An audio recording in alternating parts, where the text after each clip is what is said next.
tushda tepmoqni ko'rish.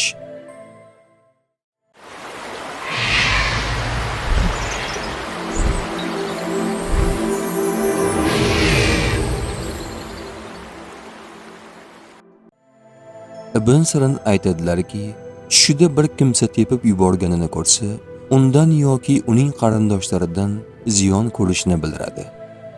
Tushida ot uni tepib yuborganini ko'rsa, izzat va obro'siga nuqson yetishini bildiradi. Ba'zi bir ta'birchilarning aytishlaricha, buzg'unchilik bilan shug'ullanishga dalildir. Mag'ribiy aytadiki, tushida ayol kishi uni tepganini ko'rsa, ayol sababli g'amgin bo'lishiga ishoradir. Agar qari kishi tepganini ko'rsa, molining sovurilishini bildiradi. Agar tuya tepib yuborganini ko'rsa, bir qudratli odamdan ziyon yetishini bildiradi. Agar tushida eshak tepib yuborganini ko'rsa, safarda unga ziyon va zarar yetishini bildiradi.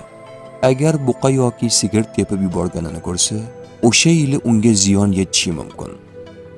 Ja'far Sodiq aytadiki, tushdagi tepki 4 narsaga dalildir: nuqsonga, zararga, g'am va anduhga, ayoldan kelmaydigan buzg'unchilikka. Tush ta'biri bashorat emas, barcha narsani bilguvchi yagona zot Allohdir. Ko'rgan tushlaringiz ta'birini bilmoqchimisiz? Unda kanalimizga obuna bo'ling.